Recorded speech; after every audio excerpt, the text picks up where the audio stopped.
අයිබෝන් වණක්කම්. වණක්කම්. සහෝදරත්වය ගැන, මිත්‍රත්වය ගැන, සෙනෙහස ගැන කතා කරනවා නම් ඒ ජාල් ටීවී තමයි. විශේෂයෙන්ම යහපත් මාධ්‍යකරණයක් සිදු කරන්නට කටයුතු කරලා තියෙන සහෝදරත්වයේ මුල් කරගෙන යන මාධ්‍ය ජාලයක් විදිහට තමයි ASK මාධ්‍ය ජාලය හඳුන්වන්න පුළුවන්කම තියෙන්නේ. ඉතින් මේ ASK මාධ්‍ය ජාලය නිරන්තරයෙන්ම උත්සාහ කරන්නේ සහෝදරත්වයට එක්ක නිවැරදි තොරතුරු වාර්තාකරණය කරන්නට. එහෙනම් දැන් ටීවී සහ ජාල් ටීවී මේ එකට එකතු වෙලා සහෝදරත්වයෙන් ගේන විශේෂ වැඩසටහනක් තමයි අද දවසේ අපි මේ සිදු කරන්න සූදානම් වෙන්නේ. අද මාත් එක්ක දැන් ටීවී නියෝජනය කරන ප්‍රේම් ඉන්නවා. ஐபான் இன்றைய நீர்கொண்ட பார்வை சிறப்பு நிகழ்ச்சியாக இந்த நிகழ்ச்சி அமைய போகின்றது. காரணம், இந்த நாட்டிலே தற்போது ஏற்பட்டிருக்கக்கூடிய பல விடயங்கள் தொடர்பாக நாங்கள் பேச போகின்றோம். குறிப்பாக இன்றைய தினம் இதை ஒரு சகோதரத்துவ நிகழ்ச்சியாக நடத்துவதற்கு நாங்கள் ஏற்பாடு செய்திருக்கின்றோம். ஆகவே எங்களுடைய யாழ் டிவியை சேர்ந்த ரோஹிதவும் நானும் இந்த நிகழ்ச்சியை தொகுத்து வழங்க இருக்கின்றோம். இன்றைய நிகழ்ச்சிக்கு முக்கியமாக சிறப்பான ஒரு விருந்தினரை அழைத்திருக்கின்றோம். ஓகே, අද අපේ මේ විශේෂිත කතාබහට අපි ආරාධනා කරේ පොලිස් දෙපාර්තමේන්තුව නියෝජනය කරන කෙනෙකුට. ඔබට නිතර පුරුදු හඬ, ඒ වගේම නිතර දැකලා තියෙන කෙනෙක් තමයි. ඒ තමයි පොලිස් මාධ්‍ය අධ්‍යක්ෂක, ඒ වගේම පොලිස් මාධ්‍ය ප්‍රකාශක, ජ්‍යෙෂ්ඨ පොලිස් අධිකාරී නීතිඥ නිහාල් අල්දුව මහතා තමයි අද දවසේ අපේ ආරාධනාව පිළිඅරගෙන මැදිරියට ඇවිල්ලා ඉන්නේ. ආයුබෝවන් ඔබතුමාට. ආයුබෝවන්. වණකම්. අද විශේෂ කතාවක් තමයි ඔබතුමත් එක්ක තියෙන්නේ. හැබැයි ඒ කතාබහේ ගොඩක් දේවල් අපි කතා කරන්න හිතාගෙන ඉන්නවා. මට හිතුණා මේ කතාබහට ආරම්භයක් ලබා ගන්න මුළු ලෝකෙම එකම ප්‍රශ්නයකට මුහුණ දීලා තියෙනවා. ඒ තමයි කොවිඩ් වසංගතය. මේ කොවිඩ් වසංගතයත් එක්ක තමයි මාධ්‍ය ප්‍රකාශකතුමනි අපිට වැඩ කරන්න වෙලා තියෙන්නේ. මේ වර්තමාන තත්ත්වය මේ වෙනකොට ඔබතුමා තමයි දන්නේ රට තුළ කොයි තැනද මේ කටයුත්ත තියෙන්නේ කියලා. මම හිතනවා අපේ උතුරු නැගෙනහිර අපිව නර්මන අපේ ජනතාව වෙනුවෙන් යම් දෙයක් කියලා පටන් ගමු. ඔව්, ඇත්තටම මේ අපි කවුරුත් දන්න පරිදි මේ වෙනකොට ලෝකයේ තියෙන ලොකුම ව්‍යසනය තමයි මේ COVID-19 නව කොරෝනා වෛරසය පැතිර යාම. මේක ශ්‍රී ලංකාවට දැනට වසර එකමාරකට, ඒ කියන්නේ ගිය වසරේ මාර්තු මාසයේ ඇතුල් වෙනවත් සමගම මම හිතන්නේ ශ්‍රී ලංකා වාසීන්ගේ ජන ජීවිතය ලොකු වෙනස්කම් වලට භාජනය කරන්න සිද්ධ වුණා. ඉතින් මේකත් එක්කම අපිට සිද්ධ වුණා බොහෝ අලුත් නීති අනපනත් මේකත් එක්ක ගලපලා ගේන්න. සාමාන්‍යයෙන් අපි දන්නවා මේ වගේ වෛරස් රෝග, විශේෂයෙන්ම කොරෝනා වෛරස් වගේ වෛරස් රෝග ලෝක ඉතිහාසයේ මීට පෙර තිබිලා තියෙනවා. ඒ නිසා අපිට මේ වෙලාවේ අපි පාවිච්චි කරන නීතියත් බොහෝ පැරණි නීතියක්. ඒ නීතිය 1800 ගණන් දක්වා දි වෙනවා. නමුත් එම නීතියේ කාලානුරූප වෙනස් වීමක් ඇවිල්ලා අද වෙනකොට අපි පාවිච්චි කරන නීතිය මේ වෙනකොට වර්තමානයේ රෝගයට ගැළපෙන ආකාරයට සකස් කරගෙන තිබෙනවා. එහිදී විශේෂයෙන්ම කියන්න ඕන ඒ මුල් නීතියේ ඒ කාලානුරූපීව වෙනස් කරගන්න අවශ්‍ය කරන බලතල ලබා දීලා තියෙනවා. විශේෂයෙන්ම විෂය භාරය, නැත්නම් සෞඛ්‍ය විෂය භාර අමාත්‍යවරයාට. ඒ අමාත්‍යවරයා යටතේ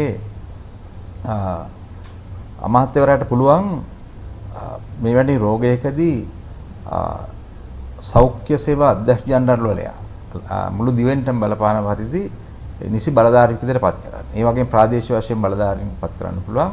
වර්තමානයේදී සෞඛ්‍ය සේවා අධ්‍යක්ෂ ජනරල්වරයා තමයි මෙහි ප්‍රධාන බලධාරියා. ඉතින් ඔහු තමයි කලින් කාලට වෙලාවෙන් වෙලාවට මේ තත්ත්වයන්ට ගැළපෙන පරිදි, මොකද මේ වෛරස් රෝගය නිතර වෙනස් වෙනවා. ඊට ගැළපෙන පරිදි සකස් කිරීම, නීති වෙනස් කිරීම ඔහු විසින් සිදු කරනු ලබනවා. ඉතින් එයට අනුගතව තමයි නීති ක්‍රියාත්මක වෙන්නේ. ඒ අනුව 2020 මාර්තු මාසයේ 20 වෙනිදා මෙම කොරෝනා රෝගය නිරෝධායන රෝගයක් ලෙසට නම් කරනු ලැබුවා. ඒ නම් කරේ නිරෝධායන කියන්නේ මිනිසු වෙන් වී සිටිය යුතුයි කියන එක. එතකොට ඊට පස්සේ මාර්තු මාසයේ 25 වෙනිදා මෙම රෝගය සම්බන්ධයෙන් කටයුතු කිරීම සඳහා දිවයිනටම බලපෑම් පරිදි සෞඛ්‍ය සේවා අධ්‍යක්ෂ ජනරල්වරයා නිසි බලධරය වශයෙන් පත් කරා. ඉතින් මේ ආකාරයෙන් තමයි මේ තවදුරටත් මේ නීතියේ කොටස් තියෙනවා විවිධ කටයුතු සම්බන්ධයෙන්. නමුත් මහ ජනතාවට දැන ගැනීමට ප්‍රමාණවත් කරුණු ටිකක් විතරක් මම මේ කතා කරන්නේ. ඊළඟට ශ්‍රී ලංකා දන්නේ සංග්‍රහය තියෙනවා 262 වෙනි වගන්තියේ මෙවැනි මරාන්තික රෝගයක් බෝ වෙන රෝගයක් යම්කිසි පුද්ගලයෙක් නොසලකිල්ලෙන් පැතිරවීමට කටයුතු කරනවා නම් ඔහු අපරාධමය වරදක් සිදු කරනවා. ඒ වගේම එම දන්නේ සංග්‍රහයෙන්ම 263 වන වගන්තියේ කියනවා යම්කිසි පුද්ගලයෙක් මෙවැනි රෝගයක් දේශසහගතව ඉතාමතා පැතිරවීමට අවශ්‍ය කටයුතු කරනවා නම් ඔහුත් අපරාධ නීතිය යටතේ වරදක් සිදු කරන පුද්ගලයෙක් බවට පත් වෙනවා. ඒ වගේම තමයි 264 වන වගන්තියේ කියනවා මෙම රෝගය සම්බන්ධයෙන් ඒ කාලානුරූපීව නිසි බලධරයෙක් හෝ වෙනත් පුද්ගලයෙක් විසින් සකස් කරනු ලබන නීති රීති උල්ලංඝනය කරනවා නම් ඔහුට හෝ ඇයට විරුද්ධව අපරාධමය චෝදනා ගොඩනගන්න පුළුවන් කියලා. ඉතින් ඒ ආකාරයට තමයි වර්තමානයේ මේ නිරෝධායන නීති ක්‍රියාත්මක වෙන්නේ. නිරෝධායන නීති කඩකිරීම සම්බන්ධයෙන් දන්නේ සංග්‍රහය 264 වන වගන්තිය යටතේ ශ්‍රී ලංකා පොලිසිය නඩු පැවරීම් කරනවා. මෙහිදී දඩ ගැසුවොත් රුපියල් 10000ක් දක්වා දඩ ගැසීම් කරන්න පුළුවන්. මෙහිදී වැදගත්ම කාරණය පුද්ගලයෙකුට එරෙහිව ඉදිරිපත් වන චෝදනාව වෙන්නේ අපරාධමය චෝදනාව. ඒ අපරාධමය චෝදනාව ඉදිරිපත් වුණාට පස්සේ පුද්ගලයෙකුට එය පොලිසියේ වාර්තා වලට ඇතුළත් වෙනවා. යම්කිසි දිනයක එම ඔහුට හෝ ඇයට එහෙම නැත්නම් ඔහුගේ දරුවෙකුට විදේශගත වීමට නැත්නම් විදේශයක පදිංචි වෙන්න පුළුවන්, අධ්‍යාපන කටයුතු වෙන්න පුළුවන්, සමහර රැකියාවකට වෙන්න පුළුවන් යන අවස්ථාවක පොලිස් රිපෝට් කියලා අපි භාවිතය කරන නමුත් පොලිස් නිෂ්කාශන වාර්තාවක් ලබා ගැනීමට ඉල්ලුම් කිරීමේදී අපි මෙන්න මේ වරදට සම්බන්ධයෙන් අධිකරණයක නඩු පවරලා වැරදිකරුවෙක් වී තිබුණොත් ඒ බව එම වාර්තාවේ සඳහන් වෙනවා. එහිදී එම රට විසින් ඒ පිළිබඳ සලකා බලලා මෙම පුද්ගලයා විනය පවත්වාගත යුතු අවස්ථාවක විනය කඩකර පුද්ගලයෙක් විදියට කටයුතු කළා තියෙනවා කියන එක තේරුම් ගියොත් එම ඒ සමහර විට රටේදී ඒ නිෂ්කාශන වාර්තාවේ තියෙන කරුණු ඔහුගේ ජීවිතය පිළිබඳ තීරණාත්මක කාරණයක් විය හැකියි. ඒ නිසා මේ කොවිඩ් සම්බන්ධව තියෙන නීතිය මේ ආකාරයෙන් තියෙන නිසා අපි මහ ජනතාව මේ පිළිබඳ විශේෂ අවධානයක් යොමු කළ යුතුයි. මෙම නිරෝධායන නීති කඩකිරීම හිතන තරම් සරල කාරණයක් නෙවෙයි කියන එක අවබෝධ වෙන්නේ මම මේ පැහැදිලி කිරීම කරේ. இந்த நேரத்தில் நம்மோடு இணைந்து இன்றைய சிறப்பு நேர்கொண்ட பார்வை நிகழ்ச்சியில் கலந்து கொண்டு சிறப்பித்துக் கொண்டிருக்கின்றார் போலீஸ் தலைமையகத்தின் போலீஸ் ஊடக பேச்சாளராகவும் போலீஸ் ஊடக பணிப்பாளராகவும் செயல்பட்டு கொண்டிருக்கக்கூடிய ශ්‍රේෂ්ඨ පොලිස් අධ්‍යක්ෂකர் සටදරණී නිහාල් දල්දුව අවர்களோடு பேசி கொண்டிருக்கின்றோம். දැන් තව ප්‍රශ්නයක් තියෙනවා මේ මාධ්‍ය ප්‍රකාශකතුමනි දැන් කෝවිල් උත්සව පැවැත්වෙන උතුරේ. ඉතින් සමහර කෝවිල් උත්සව වලට ජනතාවට ඕන වෙනවා කෝවිල ඇතුළට යන්න. ඉතින් එතනින් ඒගොල්ලන්ට මානසික පීඩනයක් ඇති වෙනවා ඒ කෝවිලට ගියේ නැති ඉන්න. දැන් ඔබතුමා කොහොමද දකින්නේ මේක? ඔව් ඇත්තටම අපි තේරුම් ගත යුතු කාරණයක් තියෙනවා. මෙම රෝගය බොහොම භයානක රෝගයක්. මේකෙදි මේ වෙනකොට ලෝකයේ හඳුනාගෙන තියෙනවා තියෙන එකම ප්‍රතිකර්මය විදියට එන්නත් කරන. ඒ නිසා මුළු ලෝකේ පුරාම සිදුවෙන්නේ අද එන්නත් කරණය. ඒදී මියාම වළක්වා ගන්න පුළුවන් මේ රෝගය වැළඳෙන පුද්ගලයෙකුට කියන එක යම්කිසි විද්‍යාත්මකව වෛද්‍ය විශේෂඥයන් විසින් ඉදිරිපත් කරන මතය ඒකයි. එහිදී අනිත් කාරණය තමයි මේ රෝගේ වාහකයා වෙන්නේ පුද්ගලයා. වෙන ඩෙන්ගු රෝගයක වාහකයා වෙන්නේ මදුරුවා. නමුත් මෙම COVID-19 වෛරසයේ වාහකයා වෙන්නේ පුද්ගලයා. ඒතර මේ පුද්ගලයා ඇවිදින්න ගත්තොත් රෝගය පැතිරෙනවා. ඔහුට රැගෙන යන්න පුළුවන් ඒක. ඒ නිසා තමයි සංචරණ සීමා පැනවීමක් සිද්ධ කරන්නේ ඒ වාහකයාව එක්තැන් කරලා තියන්න. රෝගියා ඇවිද්දත් ඔහු අරන් යනවා වෙන්න පුළුවන්. ඒ වගේම තමයි රෝගියා වෙන රෝගියෙක් නොවන පුද්ගලයෙක් ඇවිද්දොත් රෝගය බෝ වෙන්න පුළුවන්. මේ අවස්ථාව වළක්වා ගන්න තමයි මේ සංචාර සීමාව දාලා තියෙන්නේ. දැන් මිනිසුන් එක්රැස් වීම ඒවා සාමාන්‍යයෙන් තහනම්. එතකොට කොවිල් උත්සවයක් කියලා කියන්නේ මිනිසුන් එක්රැස් වෙන මීටරයක පරතර තබාගත නොහැකි ස්ථානයක්. ඉතින් එවැනි ස්ථානයක කටයුතු කිරීම තුළ මෙම රෝගය බෝ වීමට තියෙන සම්භාවිතාව ඉතාම ඉහළයි.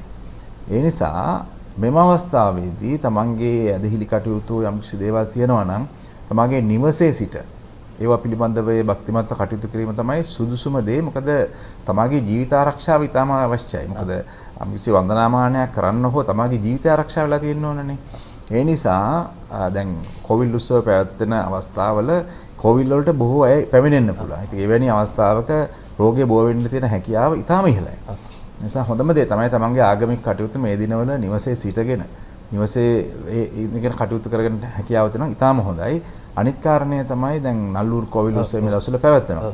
ඉතින් එතෙදීත් අපි අවස්ථාව දීලා තියෙන්නේ ඒ කණ්ඩායමට පමණක් ඒ කටයුතු ඒ කියන්නේ ඒ පූජක කණ්ඩායමට පමණ පූජකතුමන්ලාට සහ ඒකට සම්බන්ධ වෙන අයට පමණක් ඒ කටයුතු සිදු කරන ලෙසට. මොකද මහජනතාව බාහිරින් සම්බන්ධ වෙන්න එපා කියන ඉල්ලීම සෞඛ්‍ය බලධාරීන් විසින් ලබා දීලා තියෙනවා. ඒ සෞඛ්‍ය බලධාරීන්ගේ උපදෙස් අනුව තමයි මේ කටයුතු දැන්ට සිද්ධ වෙන්නේ. ඒ අනුව කටයුතු කිරීමට අවශ්‍ය සහයෝගය පොලිසිය විසින් ලබா දෙනවා. சிட்ட தினமே தேவலின் பிள்ளைக்கான உண்மையில் நான் போலீஸ் ஊடக பேச்சாளரிடம் நான் கேட்டது இந்த நல்லூராக இருக்கட்டும் நைனாதீவாக இருக்கட்டும் இந்த ஆலயங்களில் நடைபெறவிருந்த திருவிழாக்கள் நிறுத்தப்பட்டது காரணம் எக்காரணம் கொண்டும் இந்த திருவிழாக்களை நடத்த முடியாது, உற்சவங்களை நடத்த முடியாது. எனவே ஊடக பேச்சாளரும் அதையே தான் குறிப்பிடுகின்றார். மிக மோசமான இந்த வைரஸிலிருந்து மக்களை பாதுகாக்க வேண்டும் என்றால் மக்கள் உண்டு திரளக்கூடாது என்று போலீஸ் ஊடக பேச்சாளர் நிஹால் தல்து அவர்கள் சிறப்பாக தெரிவித்திருந்தார். ரோஹிත මාධ්‍ය ප්‍රකාශනතුමනි මේ එන්නත්කරණය තමයි අපි පිළිගන්නම ක්‍රමය. පිළිගත යුතුම ක්‍රමය.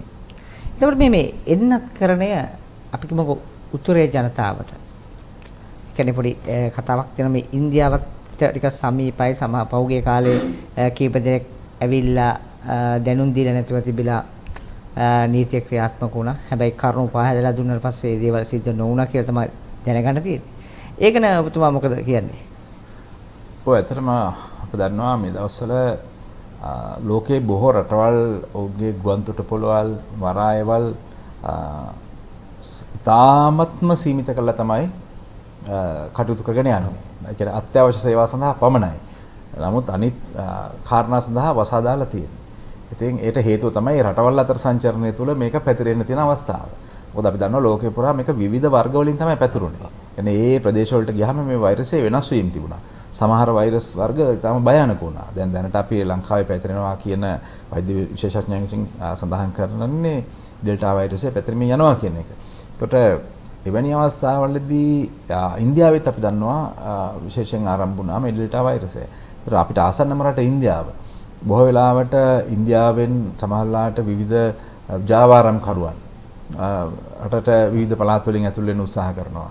ඒ වගේම සමහර විට ශ්‍රී ලංකාවෙන් ඉන්දියාවට ගිහිල්ලා පදිංචි වෙලා සිටින අය මේ අවස්ථාවේ ඉන්දියාවේ තියෙන තත්ත්වයෙන් බේරීම සඳහා සමහර විට බෝට්ටුවක් හෝ යම්කිසි මුදලක් වියදම් කරලා නැවත ලංකාවට එන අවස්ථාවල් තිබුණා.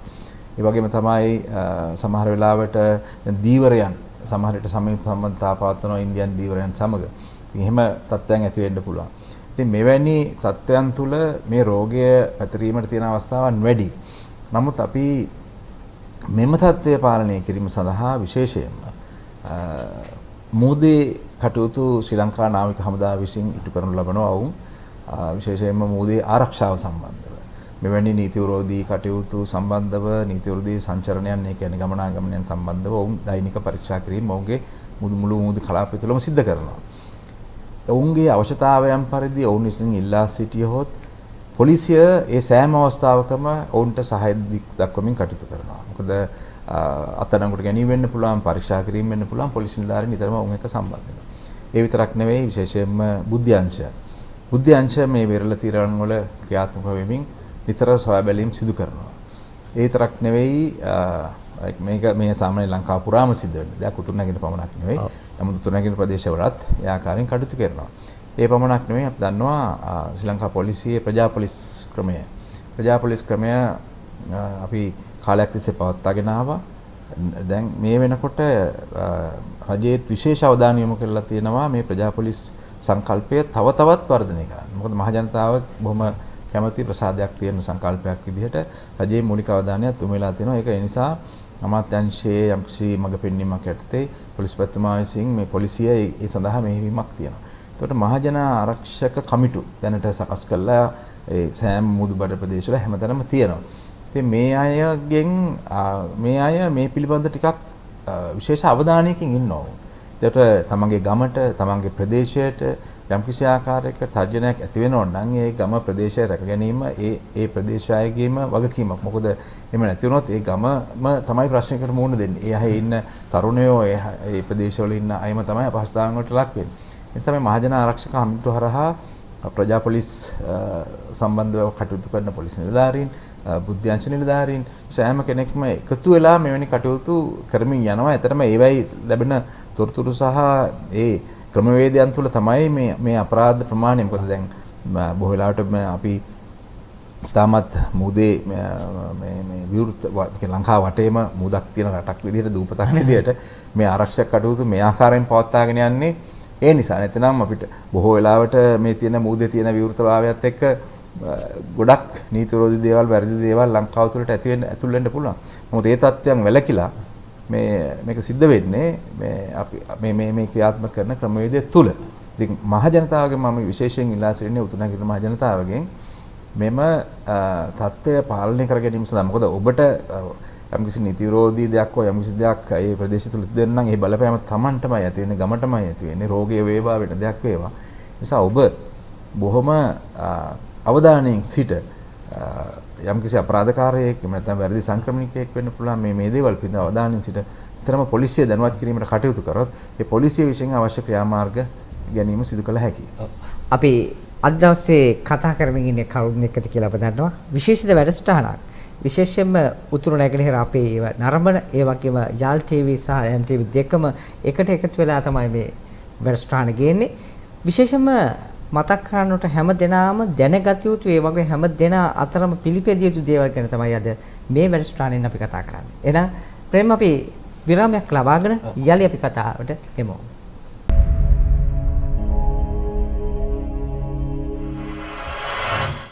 එහෙනම් ප්‍රේම යලි අපි වැඩසටහනට එනවා. ඔව். மீண்டும் ஆரம்பமாகின்றது இன்றைய சிறப்பு நேர்கொண்ட பார்வை நிகழ்ச்சி. இன்றைய நேர்கொண்ட பார்வை நிகழ்ச்சியில் கலந்து கொண்டு சிறப்பித்துக் கொண்டிருக்கின்றார் போலீஸ் ஊடக பேச்சாளர் சட்டத்தரணி நிஹால் දල්දු அவர்கள். මම හිතන්නේ අපිට මෙතුමගෙන් අහන්න ගොඩක් දේවල් තියෙනවා. ඔව් ඔව් ඔව්. ඒ කියන්නේ ජනතාව අහන දේවල්නේ අපි මාධ්‍ය ප්‍රකාශන මේ අහන්නේ. මම කැමති එන්න දැන් මේ වෙනකොට නිරෝධායන ඇඳුම් නීතිය රට තුළම ක්‍රියාත්මක වෙනවා. මේ නිරෝධායන ඇඳුම් නීතිය ක්‍රියාත්මක වුණාට අත්‍යවශ්‍ය සේවා රට තුළ ක්‍රියාත්මක වෙනවා. බොහෝ දෙනෙක් අහනවා අනේ ඇයි අපට එන්න බැයිද? අපිට මෙන්න මේ කාරණාව නිසා එළියට ඇවිල්ලා මේ දේ කරගන්න බැයිද කියලා සමහරව අහනවා. මේක වර්ගීකරණය කරගන්න බැරි උදවියකුත් ඉන්නවා. මම කැමති යන්නේ ඒ උදවිය වෙනුවෙන් පණිවිඩයක් දෙනවා. அது கேட்ட கேள்வி நான் தமிழ் மொழியிலும் குறிப்பிடுகின்றேன். ரோஹித்த கேட்ட கேள்வி, அதாவது தற்போது ஊரடங்கு சட்டம் நடைமுறையில் இருக்கின்றது, தனிமைப்படுத்தல் ஊரடங்கு சட்டம். இந்த ஊரடங்கு சட்டத்தின் போது மக்கள் எதிர்பார்க்கின்றார்கள் ஏன் நாங்கள் வெளியில் செல்ல முடியாது, அப்படி இல்லை என்றால் நாங்கள் போலீஸ் ஊடக பேச்சாளர் அவரிடம் கேட்கின்றோம் யார் யாருக்கு வெளியில் செல்ல முடியும் என்று. රෝහිත මොහොද ප්‍රශ්නයක් යොමු කරේ. මොකද මහජනතාවට මේ වෙලාවේ තියෙන ගැටලුව අපි කිව්වා දැන් මේ අගෝස්තු මාසයේ පසුගිය මාසයේ 20 වෙනිදා රාත්‍රී 10 සිට නිරෝධායන ඇඳිරි නීතිය පැනවුවාට මේ කාල සීමාව තුළ නිරෝධායන ඇඳිරි නීති කාල සීමාව තුළ සෞඛ්‍ය අධ්‍යක්ෂ සේවා ජනරාල්වරයා විසින් අවසර දීලා තිබෙනවා විශේෂයෙන්ම අත්‍යවශ්‍ය සේවා. අත්‍යවශ්‍ය සේවා උදාහරණ අපි කවුරුත් දන්නවා. දැන් ජලය, විදුලිය, sannivedanaය, මේ වගේ මාධ්‍ය කටයුතු එවැනි අත්‍යවශ්‍ය සේවා. ඊළඟට ආහාර බෙදා හැරීම, කෘෂිකාර්මික කටයුතු, මොකද භෝග වගාවන් වගේ දේවල් මේ නියමිත කාලේ කරන්න ඕන. නැත්නම් අපිට ඊතර අවස්ථාවක ආහාර නැති වෙනවා. අපිට ආහාර ප්‍රවාහනය කිරීම අවශ්‍යයි. ඒ වගේ අත්‍යවශ්‍ය දේවල් තියෙනවා. ඉන්ධන වැනි කටයුතු. තමයි අත්‍යවශ්‍ය දේවල් ගන්නට වැටෙන්නේ. ඊට අමතරව ආයෝජන ප්‍රවාදන කලාපය තුල ක්‍රියාත්මක වන ඇඟලුම් කර්මාන්තශාලාවලට අවශ්‍ය අවස්ථාව දීලා තිනවා. ජෛව බුබුලු ක්‍රමයට අවශ්‍ය අවම සංඛ්‍යාවක් පුද්ගලයෝ ලබාගෙන නිකන්නේ සේවය ගන්න කියන එක. සේවය ලබා ගන්න කියන එක. එතකොට ඒ බොහෝ අත්‍යවශ්‍ය සේවා ආයතනවලට ලබා දීලා තියෙන උපදෙස් ඒකයි.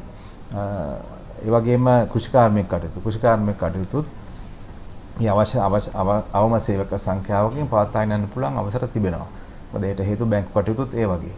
මොකද ක්‍රමානුකූලව දැන් උදාහරණයකට ඊයේ දිනේදී ආයුර්වේද වෛද්‍ය කියන්නේ බෙහෙත් වර්ග ජනතාවට ලබා දීමට ආයුර්වේද දෙපාර්තමේන්තුව විසින් විශේෂ අමාත්‍යාංශය විසින් තීරණය කරනු ලැබුවා. ඒ තීරණය අනුව ඒ බෙහෙත් ද්‍රව්‍ය අමුද්‍රව්‍ය ලබා ගන්න අවශ්‍යයි. බෙහෙත් ද්‍රව්‍ය ලබා ගන්න අවශ්‍යයි ඒවා නිෂ්පාදනය සඳහා. ඒවා ප්‍රවාහණයට අවසර ලබා දුන්නා. මේ වගේ වෙනස් වීම් සිදු වෙනවා. අපි අනිත් එක තමයි මාර්ගයේ සිටින පොලිස් නිලධාරීන්ට අපි අවස්ථානුකූලව කටයුතු කරන ලෙසට පොලිස්පතිතුමා උපදෙස් දීලා තියෙනවා. ඒට හේතුව බොහෝ විට අපි බලාපොරොත්තු වෙන නැති ප්‍රශ්නයක් සමග පුද්ගලයෙක් පැමිණෙන්න පුළුවන්. ඒදී අපි කතා බහ කරලා බලලා සුසුනම් අපි අවසර දීමක් කරනවා. උදාහරණයකට තමාගේ මවගේ පියාගේ අවමංගල උත්සවයට සහභාගී වෙන්න යන සමහරට දුව පුතා වෙන්න පුළුවන්. ඉතින් මෙහිදී වැදගත් වෙන්නේ අපි එහෙම යන්න පුළුවන්. ඊළඟට සෞඛ්‍ය හේතු මත නිවසේන අසනීප තත්ත්වයක් ඇති වෙනවා. ඔහුට යන්න පුළුවන්. නමුත් අපි අපේක්ෂා කරන්නේ මෙහිදී පොලිස් නිලධාරියාත් මාර්ග බාධකවල ඉන්නකොට වෙහෙස මහන්සියලා ඉන්නේ. ඔහු උදේ සිට හවස වෙනකම් අවුව වැස්ස නොතකා බොහොම අපහසුයෙන් ගත කරන තත්ත්වයක්. ඒ වගේ තමයි මාර්ගයේ ගමන් කරන පුද්ගලයන් සමග නිතර කතා කරන්න ඕන. ඊට ඔවුන් විවෘතව සමාජය ඇසුරු කිරීමේ කොවිඩ් අවදානම තියෙනවා. ඒ අවදානම තරම් ඔවුන් කටයුතු කරන්නේ.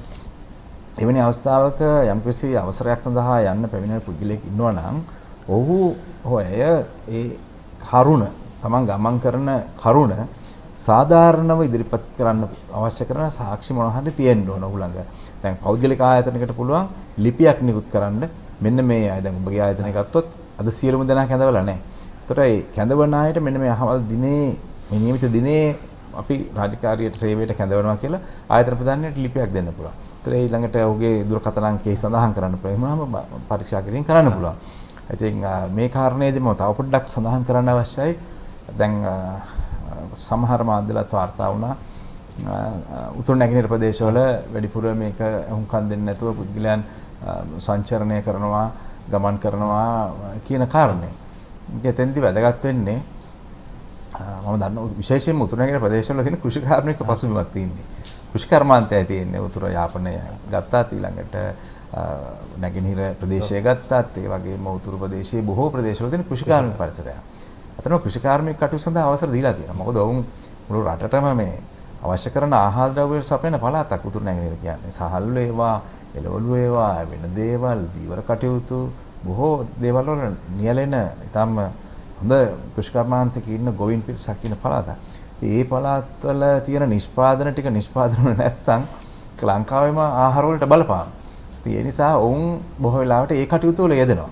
ඒ කටයුතු වලට අවසර දීලාත් තියෙනවා. ඉතින් අර ඒ නිසා සමහර විට වැඩිපුර වගේ පෙනුනද දන්නේ නැහැ. දැන් පරීක්ෂා කිරීම වලදී උනත් අපිට නිරීක්ෂණය වෙනවා නම් කෘෂි කාර්මික අවශ්‍යතාවයක් සඳහා ගමන් කරන කෙනෙක් කියන එක. එතෙන්දී අපි යම්කිසි අවස්ථානුකූල තීරණ ගැනීම කරනවා. නමුත් මේ අතරතුර සමහර තරුණ පිරිස ඉතාමත් අනවශ්‍ය ලෙස මේ නීතිය කියන එක නොසලකිලිමත් කටයුතු කිරීම නිරීක්ෂණය වෙනවා යතුරුපැළිවල සංචාරය කිරීම. හැබැයි ඔවුන්ට අපි විශේෂයෙන්ම සඳහන් කළ යුතුයි නීතිය පිළිබඳ නොසලකිලිමත්කමින් නීතියට ගරු නොකරමින් යම්කිසි කෙනෙක් සිතාමතාම කටයුතු කරනවා නම් ඔහු මේ රෝගය බෝ වෙන්න කටයුතු කරන පුද්ගලයෙක් විදිහට ඔහුට විරුද්ධව නීතිය තදින් ක්‍රියාත්මක කිරීමට අපි කිසිසේත්ම පසුබට වීමක් නැහැ. இன்னும் ஒரு கேள்வி கேட்க வேண்டும் போலீஸ் ஊடக பேச்சாளரிடம். அதாவது இதற்கு முதல் நடந்த ஊரடங்குகள் தனிமைப்படுத்தல் ஊரடங்குகளில் போலீஸ் சோதனை சாவடிகளில் போலீசார் அதிகமாக சோதனை செய்தார்கள். ஆனால் இம்முறை இல்லை, ஏன் என்ற கேள்வி. அதை நான் සිංහල මොළිயிலும் கேட்கின்றேன். දැන් මාධ්‍ය ප්‍රකාශකතුමනි දැන් කලින් තිබුණ ඇදිරි නීතිවල පොඩ්ඩක් තද වැඩියෙන් පරීක්ෂා කරා. දැන් මේ පාර පොඩ්ඩක් අඩු කරා. ඒ කියන්නේ සමහර අය කියනවා නැව් විතරයි පාරේ නැත්තේ කියලා. ඇයි ඒ தත්ත්වය උදා වුනේ? නෑ එතෙන්දී අපේ මෙහෙමම කියන්න බෑ. එතෙන්දී අපි තව නිරීක්ෂණය කරන්න ඕන කාරණයක් තියෙනවා. උදාහරණයකට කියන්නේ අපි පොදු ප්‍රවාහන ක්‍රමයේ ක්‍රියාත්මක වෙන්නේ නැහැ. දැන් අපි කෝච්චියක් ගමන් කර දුම්රියක් යනවා නම් බස් රථයක් යනවා නම් විශාල ප්‍රමාණයක් එක රැගෙන යනවා. එතකොට මේ ප්‍රවාහනයේදී අපි දන්නවා දැන් යාපනයේ නගරය ගත්තොත් නැත්නම් වවුනියා නගරය ගත්තොත් උදෑසනකට පිට පළාත් වල ඉඳලා කොච්චර මේ සේවක සංඛ්‍යාවක් එනවද? මේ සේවක සංඛ්‍යාවෙන් සැලකිතු ප්‍රමාණයක් මේ රජයේ අත්‍යවශ්‍ය ආයතන වල සේවය කරන අය. එතකොට මේ අයට දැන් පොදු ප්‍රවාහනය ක්‍රියාත්මක වෙන්නේ නැහැ. එතකොට මොවුන් කෙසේ හෝ රැකියා ස්ථානයට එන්න ඕනේ. ඒ සඳහා සමාජයට ඔහුගේ පෞද්ගලික වාහනය වෙන්න පුළුවන්, යතුරුපැදියක් වෙන්න පුළුවන්, වෙනත් ක්‍රමවේදයක් පාවිච්චි කරන්න වෙන්න පුළුවන්. එතකොට කලින් එක වාහනයක් මිනිස්සු 50 දෙනෙක් අරගෙන ගියා නම් මේ අවස්ථාවේ ඒ 50 දෙනාගෙන් 20 දෙනෙක් යන්න අවශ්‍ය නම් තමන් සේවය කරන තැනට අනිත් 30 දෙනා අවශ්‍ය නොවන අය නම් 20 දෙනෙක් අවශ්‍ය නම් මේ 20 දෙනාට වාහන 20ක් යනවා. ඒතර කෙනෙකුට පේන්න පුළුවන් මේ වාහන ගොඩක් යනවා කියලා. ඉතින් ඒ අතරතුර මම කලින් කිව්වා වගේ මේ නීතිය කඩ කරන පිරිසක් මේක යනවා. හැබැයි එතෙන්දී මේ රෝගය කාටවත් වංචා කරන්න පුළුවන් එකක් නෙවෙයි. ඔබටවත් මටවත් වංචා කරන්න බෑ. මේ රෝගය වංචා කරලා බේරෙන්න පුළුවන් එකක් නෙවෙයි. ඒක තමන්ට ආවොත් වෙනායකට ගියොත් මේ රෝගය මාරාන්තිකයි. ඒක තේරුම් ගන්න ඕනේ. නිසා පොලිසිය හෝ රජයේ නිලධාරියෙකුට හෝ බොරුවක් කියලා ඒකෙන් මගහැරලා ගිහිල්ලා තමන් යම්කිසි වැරදි දෙයක් කරගත්තොත් සංචරණ සීමාවක් උල්ලංඝනය කරොත් හැබැයි ඒක නැවත බලපාන්නේ ඔහුට සහ සමාජයට. ඒක අපි තේරුම් ගත යුතුයි. ඒ නිසා අර ඔබ අහපු ප්‍රශ්නේදී ගොඩක් වෙලාට ඒ වාහන ඒ තත්ත්වය තියෙන්නත් පුළුවන්. අනිත් එක තමයි මේකෙදී විනය සකසාගත යුත්තේ තමන්මයි. මොකද අපි දන්නවා මේ අපි නොමිලේ විශ්වවිද්‍යාලය දක්වා අධ්‍යාපනය ලබන පිරිස් ශ්‍රී ලංකාවේ පුරවැසියන් කියන්නේ. ඉතින් අපි ලබන අධ්‍යාපනයේ ප්‍රයෝජන ගන්න දෙන හොඳම අවස්ථාව තමයි දැන් ඇවිල්ලා තියෙන්නේ. අධ්‍යාපනයෙන් අපි ලබන්නේ විනය. කියන්නේ විනය අධ්‍යාපනයේ තුල තමයි විනය ගොඩ නැගෙන්නේ. දැනුම තුල. ඒතර දැනුම අරගෙන අපිට විෂය විතරක් ඉගෙනගෙන විනයක් නැත්තම් විෂය දැනුම භාවිතා කරන්න බෑ. භාවිතා කරන්න මොන දේ කරන්නත් විනයක් තියෙනවා. ඒත් එහෙමනම් සමාජය තුළ තමන් අධ්‍යාපනය ලැබුවා නම් මෙන්න විනය තමන්ගේ අධ්‍යාපන ප්‍රයෝජනට ගන්න හොඳම අවස්ථාව. තමන්ගේ විනය පාවිච්චි කරන්න විනය පෙන්වන්න හොඳම අවස්ථාව. මේ අවස්ථාව. ඔව් මාධ්‍ය ප්‍රකාශකතුමනි ඇත්තටම ඕක තමයි කතාව. අද මේ ඔබතුමා අපේ කතා බහට එකතු වීම තුළ අපිට ගොඩක් සමහර පැතිකඩවල වලට යන්නට වෙනවා. මම කැමති මේ දැනගන්න මේ පොලිස් ප්‍රජා ඒකක හැදුවනේ පරිසර ඒකක හැදුවා. මෙන්න මේ දෙක ඉතාමත් ඉක්මනින් ජනතාව වැළඳගත්තා සහ ගොඩක් ප්‍රශ්න වල විසඳුම් ආවා.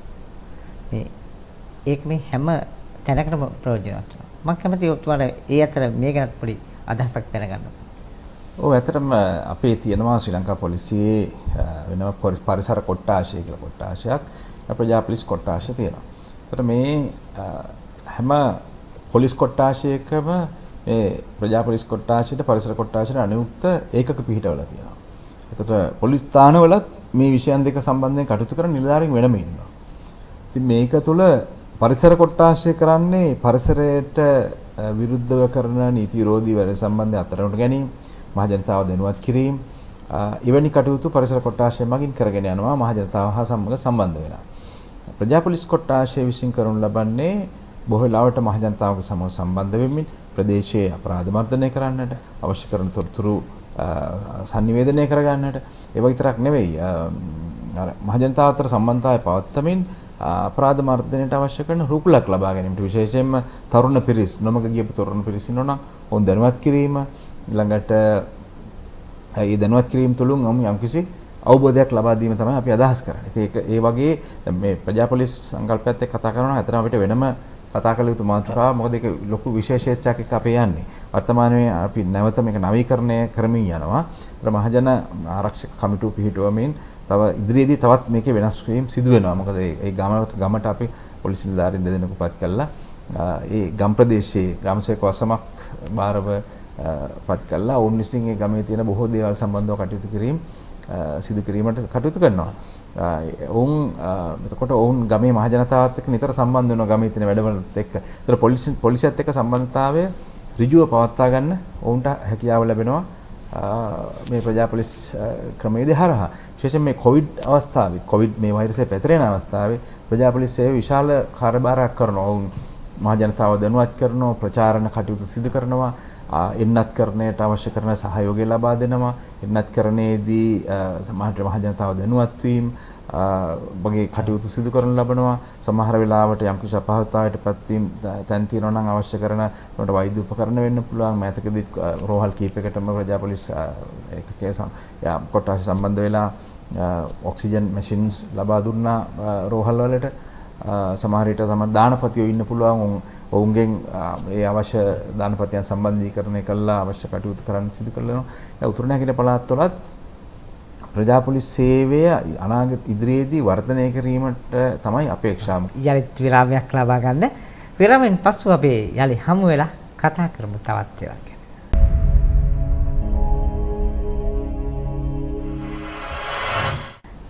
ප්‍රේම්. ඔව්. අද දවසේ අපේ විශේෂ සාකච්ඡාව තමයි මේ සිදු කරන්නේ. යාල් ටීවී සහ ඩෑම් ටීවී ගත්තාම සහෝදරත්වයෙන් තමයි අපි බොහෝ දේවල් කරන්නේ. උතුරු නැගෙනහිර ජනතාවට සත්‍ය වාර්තාකරණය නිරන්තරයෙන්ම අපි සිදු කරනවා. ඔවුන් අපිත් එක්ක අත්වල බැඳගෙන ඉන්නේ අපි පැහැදිලි දේ හරි දේ තමයි හැම වෙලේම අරගෙන යන්නේ. සහෝදරත්වය මිත්‍රත්වය හැම වෙලේම අපි මේ තුලින් අරගෙන යනවා. ඒ නිසා තමයි අද දවසේ අපේ මේ කතා බහට අපි එකතු කරගත්තේ පොලිස් මාධ්‍ය අධ්‍යක්ෂකවරයා, ඒ වගේම පොලිස් මාධ්‍ය ප්‍රකාශකවරයා වශයෙන් කටයුතු කරනවා. එනම් ජ්‍යෙෂ්ඨ පොලිස් අධිකාරී නිචිත්ඥ නිහාල් දල්දුව මහතා තමයි අපේ මේ විශේෂ කතා බහේ අද ඉන්නේ. ரோஹித் கூறியது போன்ற ஒரு சகோதரத்துடனும் நல்லிணக்கத்துடனும் நாங்கள் செயற்பட்டு வருகின்றோம். டான் டிவி, யாழ் டிவியின் ஊடாக தமிழ் மற்றும் சிங்கள மொழியிலே இந்த நேர்கொண்ட பார்வை சிறப்பு நிகழ்ச்சி இடம்பெற்றுக் கொண்டிருக்கின்றது. இன்றைய நேர்கொண்ட பார்வை சிறப்பு நிகழ்ச்சியில் நம்மோடு கலந்து சிறப்பித்துக் கொண்டிருக்கின்றார் போலீஸ் அத்தியட்சகரும் அதே போன்று போலீஸ் ஊடக பேச்சாளரும் ஊடக பணிப்பாளரும் ஆகிய சட்டத்தரணி நியால் දල්දුව அவர்கள். ரோஹித், මාධ්‍ය ප්‍රකාශකතුමනි, ඔබතුමාගේ කතාවේ එක තැනකදී කියවුණා මේ භාෂා ප්‍රශ්නය ගැන නිලධාරීන්ගෙන. මට මෙහෙම ප්‍රශ්නයක් අහන්න හිතුණා. ඒ තමයි සමහර වෙලාවට යම් කෙනෙකුට ප්‍රශ්නයක් ඇති වුණාට පස්සේ ළඟම තියෙන Tamanට අයිති පොලිසියට තමයි ඒක නා යන්නේ. අපි හිතමුකෝ දමිළ කෙනෙකුට ගැටලුවක් ඇති වුණා කියලා. ඕන් බලාපොරොත්තු වෙන පොලිසියට ගියාට පස්සේ තමන්ගේ මව් භාෂාවෙන් තමන්ගේ හදවතේ තියෙන දේ කියා ගන්න. ඒ වගේම තමන්ගේ මව් භාෂාවෙන් මේක ලියලා තිබ්බොත් අවුලක් වෙන්නේ නැති වෙයි, ප්‍රශ්නයක් වෙන්නේ නැති වෙයි කියලා උන් විශ්වාස කරනවා. නමුත් අපිට පහුගිය කාලෙ වෙනකොට මේ එහෙම නිලධාරීන් පොලිස් ආයතන තුල හිටියේ අඩුවේ. වර්තමාන තත්ත්වය කොහොමද කියලා මම දැනගන්න කැමතියි. ரோஹித் கேட்ட கேள்வி வந்து குறிப்பாக வடக்கு மற்றும் கிழக்கு பகுதிகளிலே, குறிப்பாக தமிழ் பகுதியிலே அங்கே இருக்கக்கூடியவர்கள் வந்து தங்களுடைய பிரச்சனைகளை சொல்வதற்கு தங்களுடைய மொழியில், தங்களுடைய தமிழ் மொழி என்றால் தமிழ் மொழியில், சிங்கள மொழி என்றால் சிங்கள மொழியில் சொல்வார்கள். அதே தமிழ் மொழியில் சொல்லும்போது அவர்களுக்கு கஷ்டங்கள் ஏற்படும். எனவே இந்த தமிழ் மொழி அதிகாரிகள் நியமிக்கப்பட்டிருக்கின்றார்களா வடக்கு மற்றும் கிழக்கு பிரதேசத்தில் என்பதுதான் கேள்வியாக இருக்கிறது.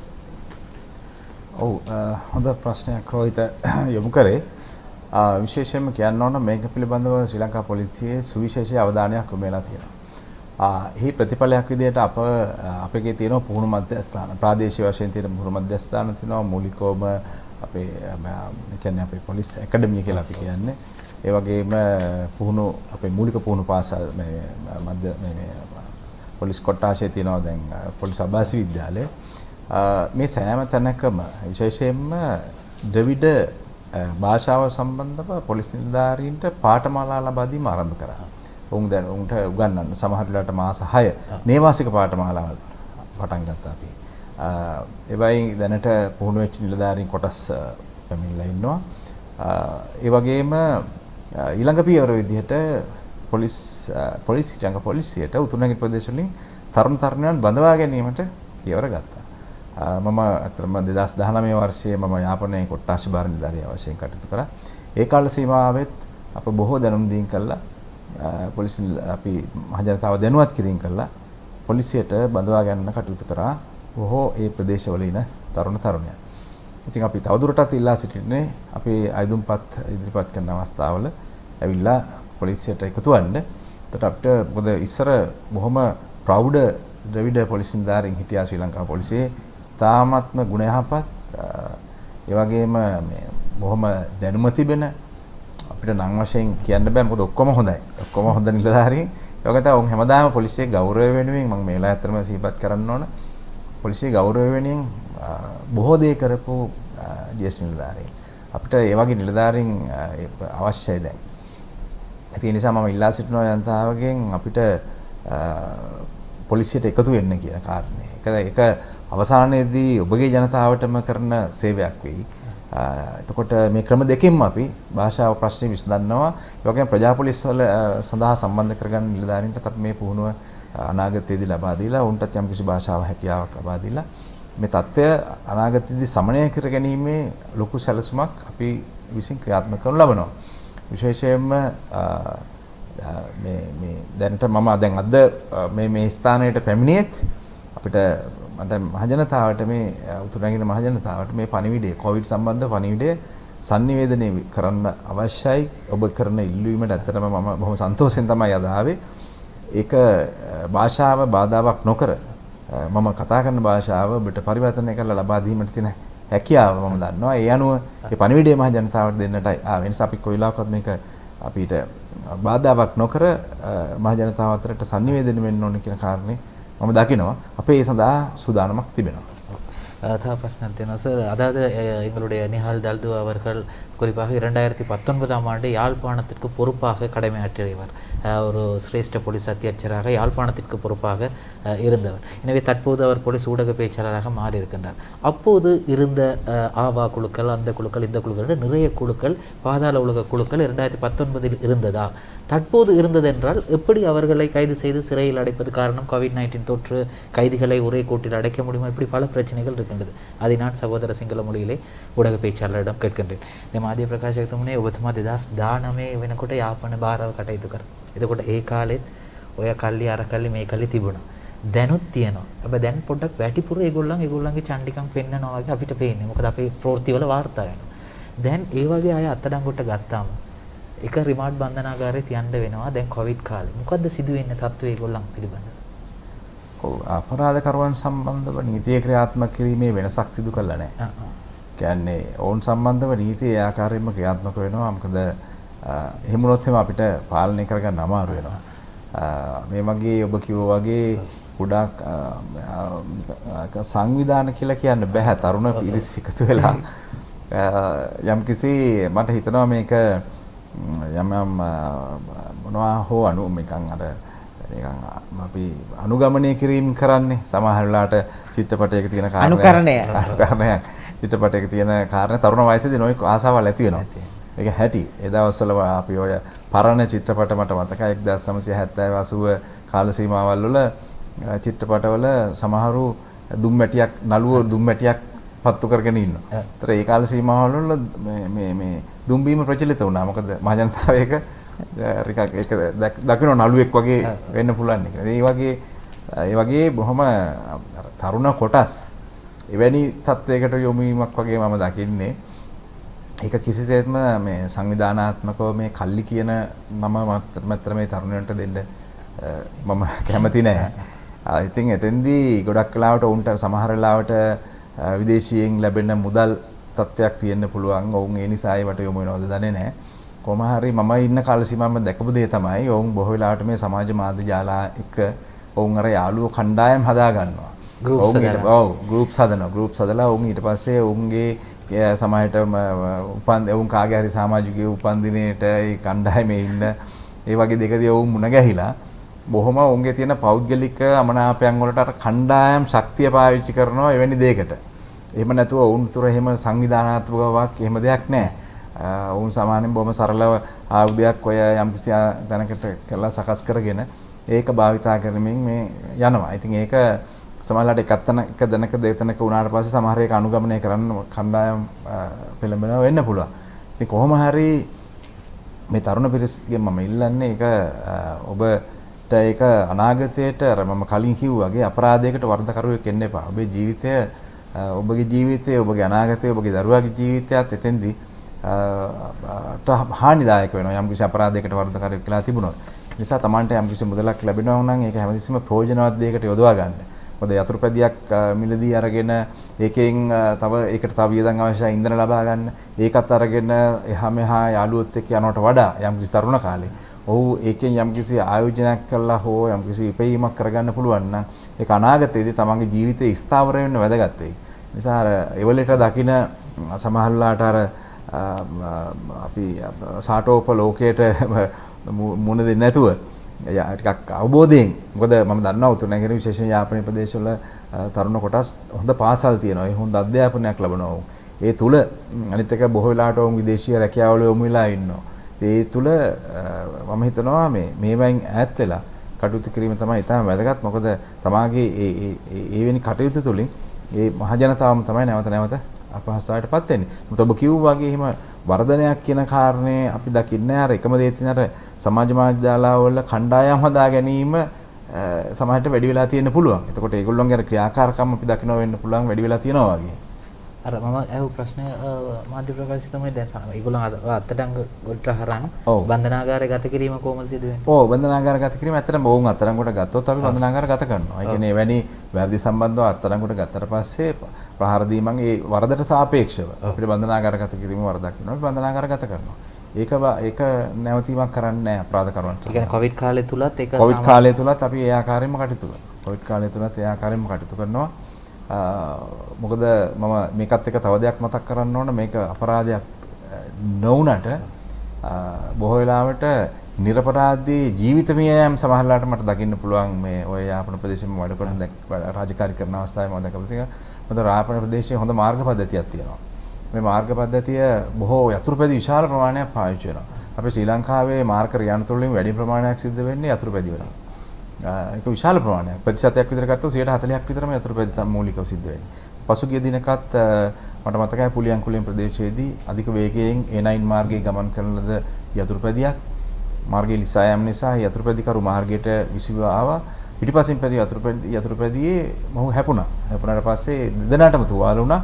නමුත් කලින් මාර්ගයට විසිවූ පුද්ගලයා මිය ගියා.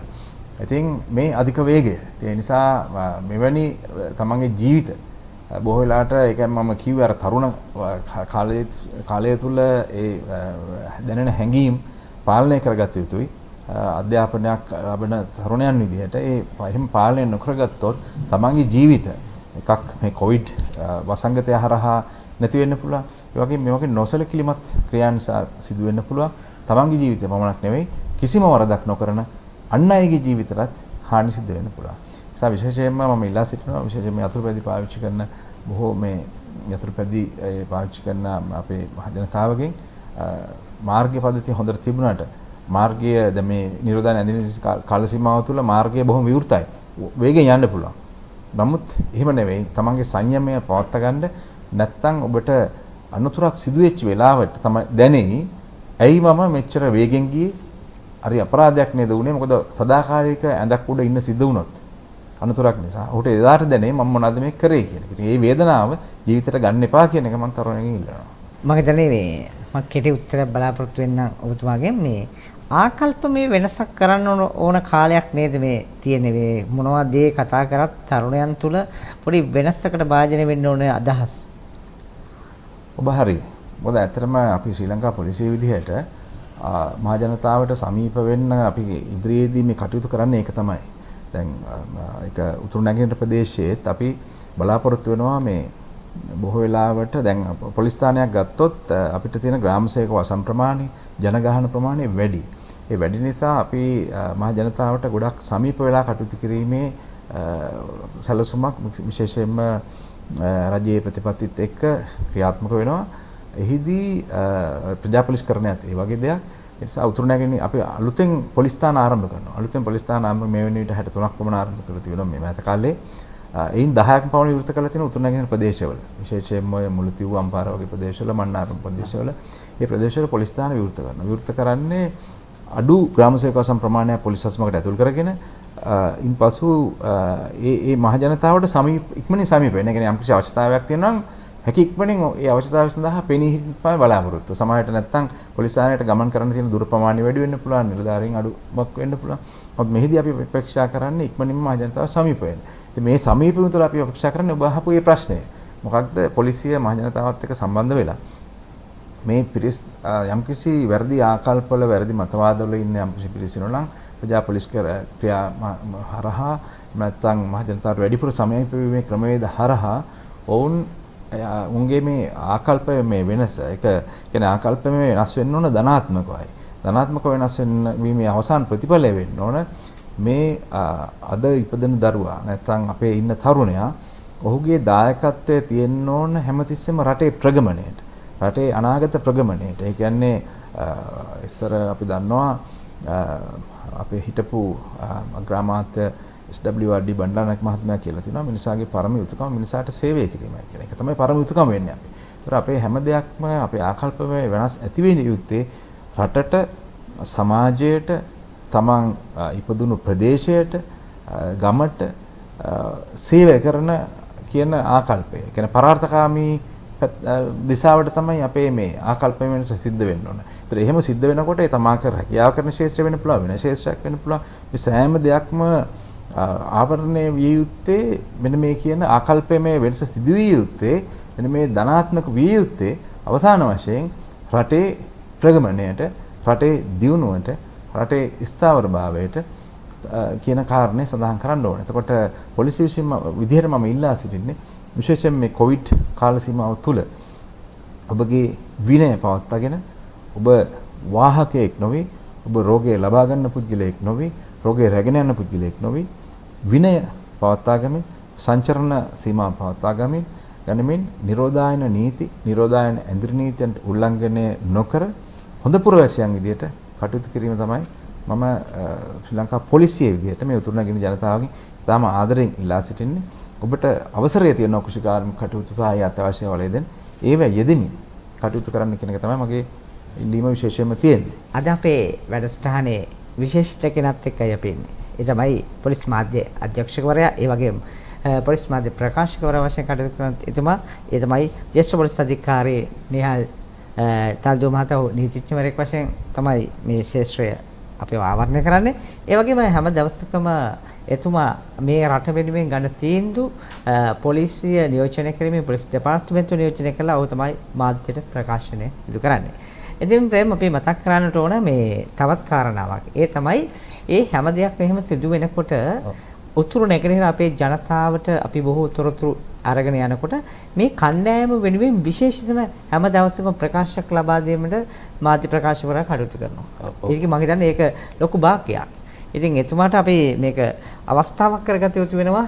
ස්තුතිය ප්‍රකාශ කරන්නත් කොච්චර කාර්යබහුල වුණත් අපි වෙනුවෙන් අපේ ජනතාව වෙනුවෙන් මේ දේ කරන්න එකතු වීම සම්බන්ධව මම හිතන්නේ අවසාන වශයෙන් අපි තව තොරතුරක් දැනගන්න පෙර ආතුව අපි මේක අපේ தமிழ் பாஷாவில் කියන්නට ඕන.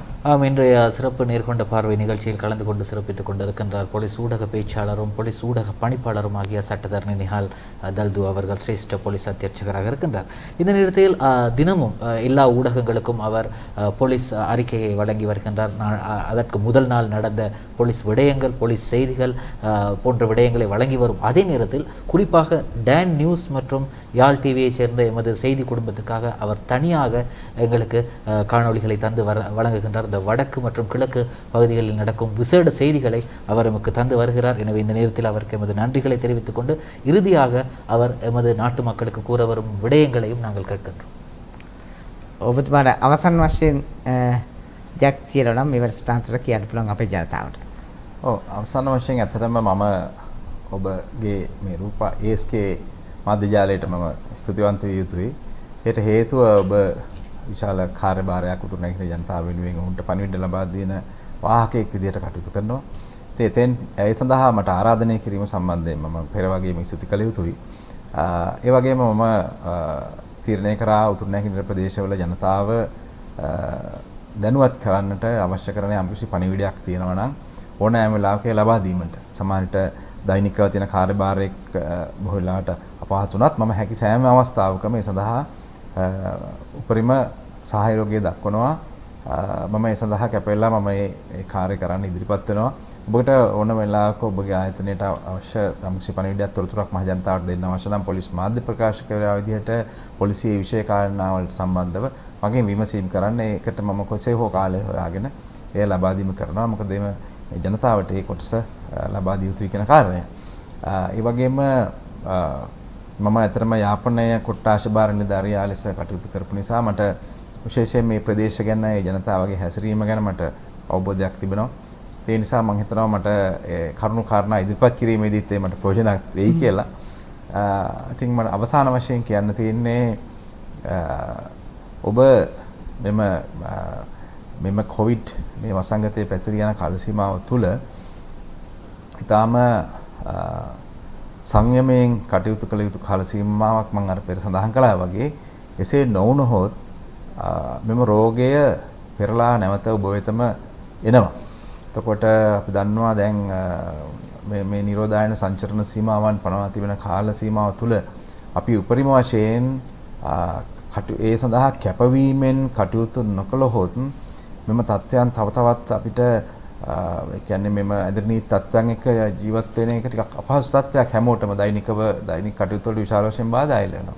ඉතින් එහෙමනම් අපි කළ යුතු කාරණේ වන්නේ ඒ નિયમિત නීතියට අනුගතව සිටීමෙන් හැකි ඉක්මනින් මේ රට අපේ දෛනික ජීවිතය සාමාන්‍ය පරිදි ආරම්භ කර ගැනීමට අවශ්‍ය කරන සහයෝගය ලබා දීම තමයි ඉතාම වැදගත් වෙන්නේ. ඉතින් මේ රෝගය පැතිරීම වල පාලනය වුණොත් අපිට ඒ සඳහා යා හැකි. සායම ජනතාවගේ සියලු දෙනාගෙන්ම මේ තමයි ඉල්ලා සිටින්නේ පොලිස් නිලධාරීන් වශයෙන් අප සියලු දෙනා ඒ ඔබ හැම වෙනුවෙන් උතුරු නැගෙනහිර ප්‍රදේශවල සදා කැප වෙලා කටයුතු කරනවා.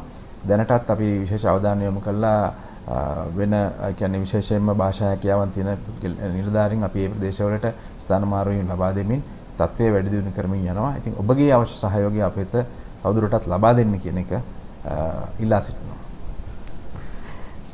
මම හිතන්නේ ඔබට යලිවතාවක් අපි ස්තුති කරන්නට ඕන. ඊට හේතුව වෙච්චර කාර්ය බහුලත්වයක් තියෙද්දී අපේ ජනතාවට තොරතුරු ටික අරගෙන යන්න, ඒ වගේම අපේ ජනතාව දැනුවත් විය යුතු දේවල් පිළිබඳව කතා කරන්න කාලය වෙන් කරලා මේ ස්ථානට පැමිණීම සම්බන්ධව අපි යලිත් ඔබට ස්තුතිවන්ත වෙනවා. இந்த நேரத்தில் நாங்கள் எமது நன்றிகளை தெரிவித்துக் கொள்கின்றோம் போலீஸ் அத்தியட்சகரும் அதே போன்று சிரேஷ்ட போலீஸ் அத்தியட்சகரும் போலீஸ் ஊடக பேச்சாளரும் போலீஸ் ஊடக பணிப்பாளரும் ஆகிய சட்டத்தரணி நிஹால் දල්දු அவர்களுக்கு. ඒ වගේම නිරන්තරයෙන් එතුමා අපිත් එක්ක ඉන්නවා.